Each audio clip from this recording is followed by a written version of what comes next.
அனைவருக்கும் வணக்கம். திருப்பாவை பாடல் 24. அன்று இவ்வுலகம் அளந்தாய் அடிபோற்றி, சென்றங்கு தென்னிலங்கை செற்றாய் திரள் போற்றி, பொன்றடச் சகடம் உதைத்தாய் புகழ் போற்றி, கன்றுக் குணிலா எறிந்தாய் கழல் போற்றி, குன்றுக் குடையாய் எடுத்தாய் குணம் போற்றி, வென்று பகைகெடுக்கும் நின்கையில் வேல் போற்றி, என்றென்றும் சேவகமே ஏத்திப் பறைகொள்வான், இன்று யாம் வந்தோம் இறங்கேலோர் எம்பாவாய். இது என்னன்னா, பரந்தாமருக்கு பல்லாண்டு பாடக்கூடிய அளவுக்கு சிறப்பு பெற்ற பாடல் தான் இந்த பாடல். இதுல ஒவ்வொன்றுமே கண்ணபிரான் செய்த லீலைகள், அதாவது விஷ்ணு பகவான் எடுத்த ஒவ்வொரு அவதாரத்திலையும் அவர் செஞ்ச விஷயங்கள் எல்லாமே இதுல சொல்லப்பட்டிருக்கும். முதல் வரி என்னன்னா, திருவிக்கிரமனாய் அவதரித்து 3 உலகத்தையுமே தன்னுடைய சேவடியால அளந்த பிரானே, கடவுளே, உன் பாதத்துக்கு முதல்ல ஒரு போற்றி அப்படின்னு சொல்றாங்க. அடுத்தது ராம அவதாரத்துல தென்னிலங்கை போய் ராவணனை அழித்த, அந்த அரசனை அழித்த, உன் புகழ நாங்க பாடுறோம். சக்கர வடிவுல வந்த சகடன் அப்படிங்கிற அசுரனை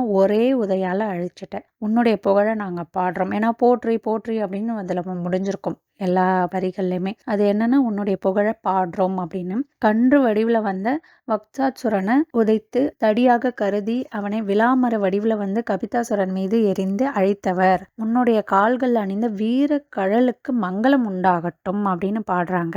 இந்திரன் அனுப்பிய மழையால ஆயர்குலத்தவர்களை காப்பாத்துன, கோவர்த்தனகிரிய குடையாய் பிடிச்ச உன் பண்பு, ஏன்னா சுண்டு வரல்ல தான் அதை பிடிச்சிருப்பார், நம்ம எல்லாமே அதை பார்த்திருப்போம். உன்னுடைய பண்பு எவ்வளோ பெருது, அதை நாங்க போற்றுகிறோம். எதிரிகள் எவ்வளவுதான் பலமா வந்தாலும் அவங்கள உன் கையில இருக்கக்கூடிய வேலாலே அழிச்சிட்ட, அதனால உன்னுடைய வேலுக்கும் இந்த இடத்துல நாங்க நமஸ்காரம் பண்ணிக்கிறோம். எந்த காலத்திலயுமே உன்னுடைய வீர செயல்களை பாடணும், அதுதான் எங்க எல்லாருக்கும் தேவை. உன்னுடைய அருளை நாங்க எல்லாம் பெறணும், உன்னுடைய அருளை பெறுவதற்கு தான் இப்ப நாங்க வந்திருக்கோம். எங்கள் மீது இரக்கம் காட்டணும் கண்ணாணி அப்படின்னு ஆயர்பாடி பெண்கள் எல்லாம் சேர்ந்து பாடுற பாடல் தான் இந்த பாடல். கண்ணன் அப்படிங்கிறவர் செய்த லீலைகள் அப்படிங்கிறத அடக்கி இருக்கக்கூடிய பாடல் தான் இந்த பாடல். நாமும் தினமும் திருப்பாவை பாடுவோம். நன்றி.